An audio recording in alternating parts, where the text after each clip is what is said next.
This is a Nintendo Game Boy. I'm sure you're all familiar with it. It's that iconic sort of off-white with the red buttons, the black D-pad, the grey start and select, and of course, the big green screen. But what if I told you that there was a Game Boy that was actually in this orientation? Well, I know you might be saying, well, it's the Game Boy Advance, of course. You would be wrong. Well, you would be right, actually. You would definitely be right. But for the purpose of this epic intro to a video, you would be wrong. Introducing the horizontal Game Boy.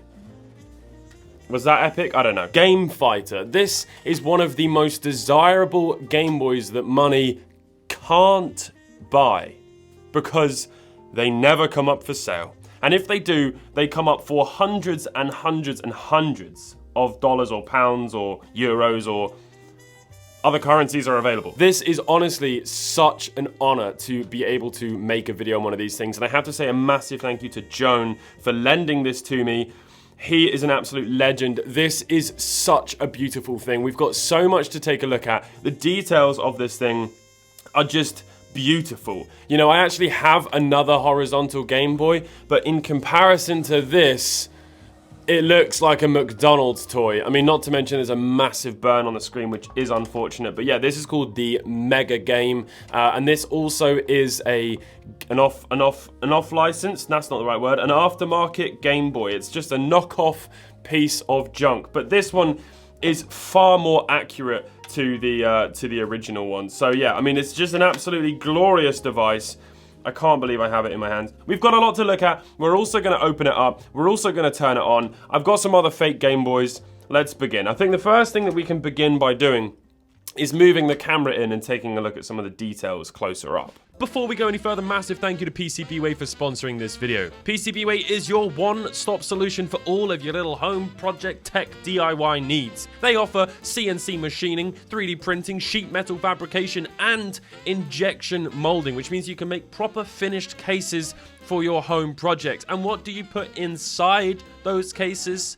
PCBs. And you better know that PCBWay, they dabble, they offer a few PCBs. Let's take a look on their website. Flex and Rigid Flex PCBs, Flexible PCBs, Rigid Flex PCBs. Did they need all three listed? Aluminum PCBs, Metal Core PCBs, High Frequency PCBs, High TG PCBs, Thick Copper PCBs. And don't just take my word for it, listen to what Matthew has to say.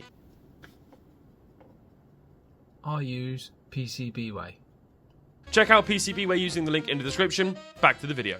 So, when I say that this thing is accurate to the original, I mean if you were to close your eyes and put this in your hands, everything about it, the weight, the sounds, the feel, everything feels like a completely genuine Game Boy. It is mind-blowing how perfectly accurate this is to the original. Even down to the point where the texture of the plastic, which might be something that's quite hard to work out on camera, even the texture of the Game Boy is identical. I've got some other fake Game Boys here. Obviously, we've got this one I just showed you. It doesn't feel or look anything like it. The color is also very off, although I think this one has sort of gone a little bit yellow over the years. But if I pull over this one, this is another clone Game Boy. This one is obviously a bit more of an attempt at duplicating it identically, or more or less. But yeah, this one as well, completely smooth. And then we've got another one over here as well, completely smooth. And then I have a final one down here. This one is a little bit closer in the texture, although it's clear, but there was actually clear Game Boy, so this one would look fairly similar, but they have not attempted to actually sort of make a clone of the Game Boy. This one has some very distinctive and unique features. Now, obviously this one isn't an actual clone of the Game Boy in its look, but in its hardware, it is actually a clone. This thing runs official Game Boy games, and I mean all of these do as well, but it's just such a beautiful device and arguably a far more suitable way of playing games for a long period of time than like that. I mean, this is still great, but I have a much better grip like this. I have much bigger hands. I mean, a DMG is huge. My hand is way bigger. I feel like I make a DMG look small. But yeah, this is just an absolutely stunning thing. I love the little attention to details, you know, like you've got these little curved edges down here as well, which match the original Game Boy as well. And on top of that, when you flip it over, you've got the same sort of crenellations or designs that go into the actual Game Boy shell. They kind of cut out. But what I think is fantastic is while they've got all of these details, they've actually redesigned it in a completely unique way. It's so glorious, and everything, the color of the buttons, the color of the text, the D-pad, everything like that is identical, but then you've got this completely unique shell design, which is just absolutely stunning. And there's quite a lot of people nowadays that are modifying Game Boys, and they're 3D printing shells like this, and they're doing mods to Game Boys to try and make them horizontal, because this is just such a beautiful thing. But this is where it all started, right here with the Game Fighter. Of course, you've got the dot matrix with stereo sound at the top as well. This is right up my street. Honestly, this is just such a treat to look at something like this on the channel. I am so grateful that Joan could send this out to me. Look, even at the power switch, you've got that little knob at the top, the oh, we turned it on, spoilers. The contrast wheel as well. The contrast wheel is at the top, which is actually the same with all of these knockoff devices. I have a feeling they probably all use the same screen, which means that this could be saved with something else. But yeah, if you take a look, they've all got those sort of contrast wheels on the top, and this one is no different. If we flip it over, we've got the volume wheel underneath just there, and then we've got the phones and DC 6-volt in, nothing on this side and nothing on this side. And then of course on the back, we've got our cartridge slot there, and then it takes 4 AA batteries, exactly like an original Game Boy would. And unfortunately, the tabs on the battery cover here have snapped off, so it doesn't quite stay in perfectly, but because it locks in, it is more or less perfect. But I'm sure someone could probably 3D print something new for that, but it does actually work quite well. It just has a little flap there. So before we take a look inside the Game Fighter, let me just show you some of the differences with how it actually acts. So when you turn it on, the black bar appears straight in the center of the screen, and obviously you get a bunch of different sort of artifacts on the screen as you're turning it off and on. Now, I'm not entirely sure on the technical details as to what's going on inside here, but obviously the chip that is actually being used to play these Game Boy games is not going to be the same as this. So whatever sort of software the Game Boy has on that chip, it is slightly different to the original one, which is to be expected. They have actually copied it, but just to remind you, or not copied it one for one, but you know, they've had to make some sort of copy of it to play the games, but they've not duplicated it identically. But just to remind you, the original Game Boy, it lowers down to the center of the screen and then makes a little ding just after the really loud noise out there. But yeah, you can see it's very, very different. So let's go ahead and plug a game in. So if I just pop these battery covers back on, and one of the games that he sent me with it is this. It's a 4-in-1, but it's a Chinese game. And what's really interesting is I think that this could be a genuine cartridge. The quality of it is just so good. It's really, really hard to work out if this is not a genuine cartridge, but I've seen and held many, many Game Boy cartridges over the years, and this one feels so good. But as does this, as does the plastic on this, so perhaps this came with it. I don't know, but Chinese Game Boy games are quite desirable, so it would be very interesting to see if this is genuine. We'll open this up as well at the very end, but I'm more curious to see what's inside here. But let's go ahead and pop this game in and turn it on. There we go. Did you hear that noise? It made a big, loud noise, and then the Nintendo logo came on, and it took a much longer time for it to actually load up. So here we go. We've got R-Type, we've got Ninja Spirit, we've got a Chinese one, and then we've got Match Mania. So I'm going to try and play a little bit of R-Type. This is going to be very difficult to play.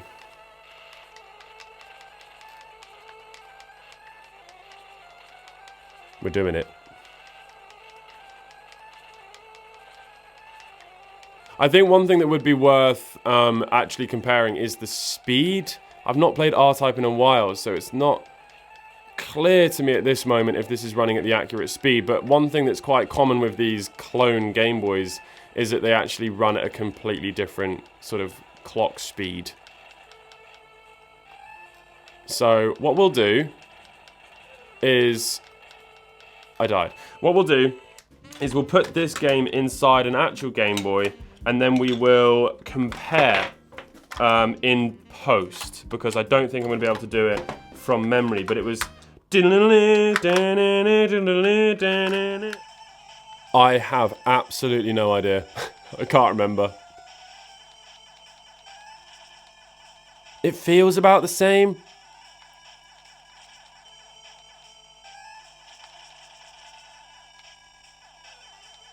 It feels about the same, but we'll only be able to know in post.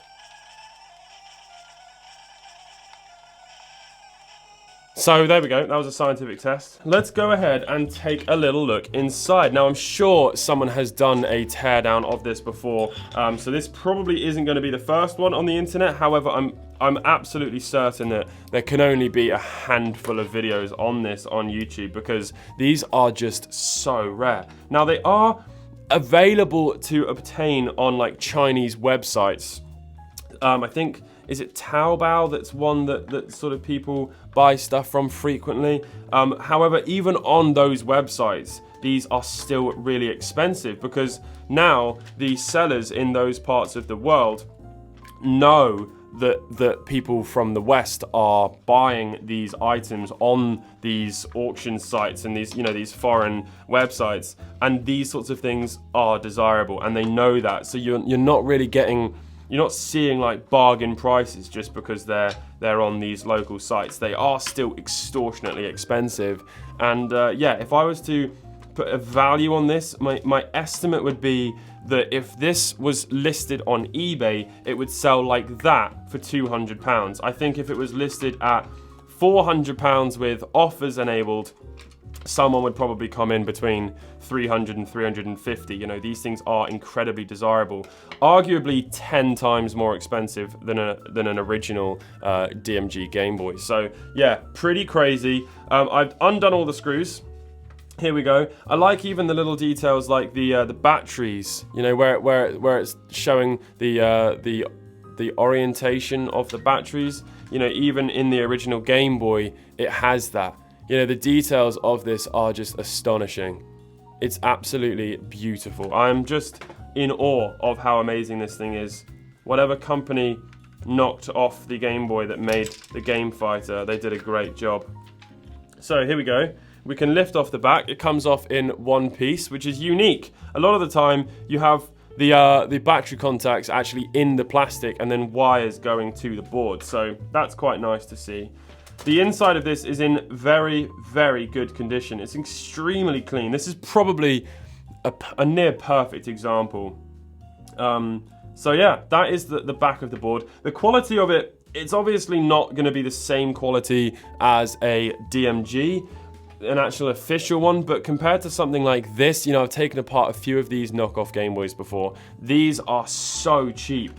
This one, by comparison, is actually very good.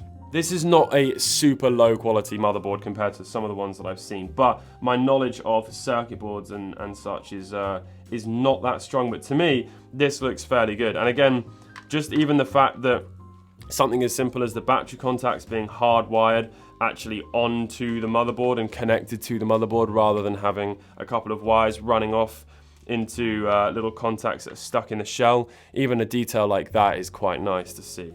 So yeah, this is really, really cool. Let's have a little look at the underside of it.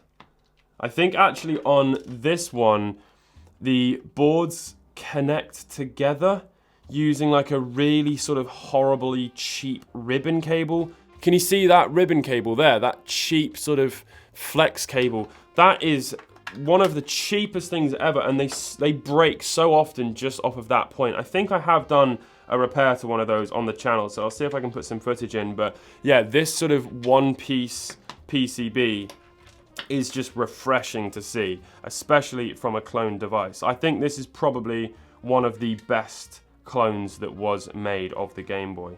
So here we go. Let us now pull this off. Now, I think what's going to happen is the screen is going to be connected with a block connector. There we go, it was. So we can now lift it off. The speaker is attached. Can that lift out? Of course, this isn't mine, so I need to be incredibly delicate with it. But Joan did want me to take a look on the channel so that we could sort of document this in history. But there we go. The speaker lifts up very gently. There we go. Perfect. Look at that. And then the underside of the Game Boy here is fairly simple. I say Game Boy, the Game Fighter. You can see those little header pins there that connect into this screen.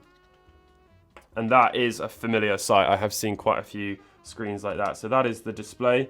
And yeah, and then you've got all of these silicon buttons. Now, even these, I mean, if this isn't a giveaway as to how little this has been used, when these pads get used quite a lot, the black membrane here, this little centerpiece, which I think is made of graphite or something like that, or it has some graphite in it for it to be conductive to then make the button contact when these two pads connect together. These are in really good condition. A used example with lots of wear would be really shiny, and this is perfectly matte finish. And then here's the D-pad, and that is much longer than the original one. On the original one, it's literally just a stump just sticking out at the base. So they haven't just made a 1-1 copy of the mold.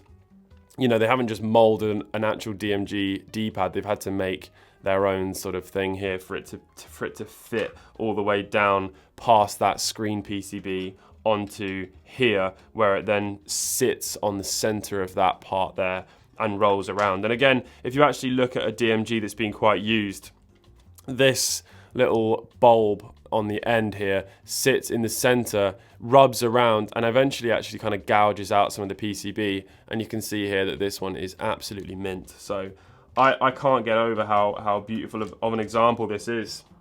It's absolutely stunning. It's just so nice. These membranes are very similar, if not identical, in size. Obviously, the D-pad, oh my goodness me, the start and select rather. Look at the length of those. That's about double the height. That's a very funny sight. Do you know what? I wonder what it would look like if we stuck that through an actual DMG. Let me go and get a shower. Oh, they're actually the wrong orientation. They're the wrong orientation. They go in the opposite direction. We can still make it work though, just for the sake of science. There we go.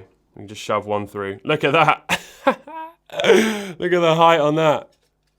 Start. But yeah, I mean, that is the inside of this Game Boy, or the Game Fighter rather. What an interesting little thing, and what a unique opportunity. I can't thank Joan enough. So there we go. It's all back together. What a lovely little adventure that was. Let's see if it still works.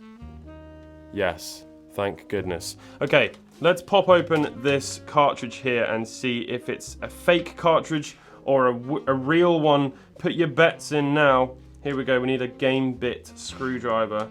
One of these. Let's have a little look. I'm gonna say, I think the likelihood of it being real is fairly slim, to be honest. But the quality of it is by far the best knockoff cartridge I've ever seen. Let's see if I can just get a little close up here. I mean, anybody who's seen a lot of Game Boy cartridges is going to agree with me that this looks so similar. The only thing that makes me doubt its legitimacy is the fact that it doesn't have a number stamped into the sticker. But maybe the Chinese ones don't have that. I think it's going to become very apparent the moment we slide the back off. Let's take a look. It's fake. Wait a minute.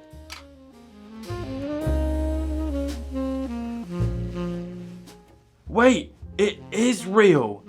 It is real. Because Manny, right there, is the Chinese Nintendo, like, license. 1996. So this is actually a genuine Chinese PCB for a Game Boy. Would you look at that? This one, on the other hand, is a very fake cartridge. I wanted to pull this out because it just looks hilarious in the back of this. I mean, look at this. Look at the state of this. This one's quite interesting because there is a 6-way switch that actually switches between all of the different games here. So if we switch it to number 1, we've got Mario Land. So let's go ahead and shove this in. It's probably not going to work first time round. It isn't. There we go. We heard the ding. Teenage Mutant Ninja Turtles. Right, have I got this the wrong way around? Yes, I have. It's all the way over here for number 1. Well, that makes sense. I suppose because the sticker for some reason is upside down, that this is all the way over to the left. Well done. Here we go. We're off. I can't work out if this is running at the right speed or not. It feels a little bit quick.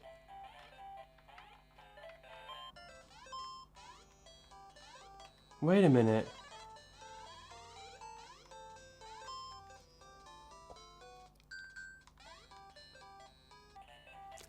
I think it is running at the right speed. I really do. Which is insane.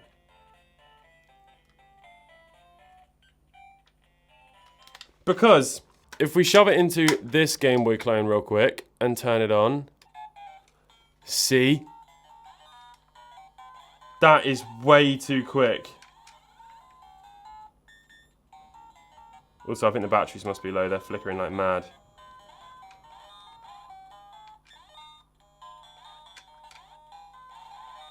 But yeah, you get the point.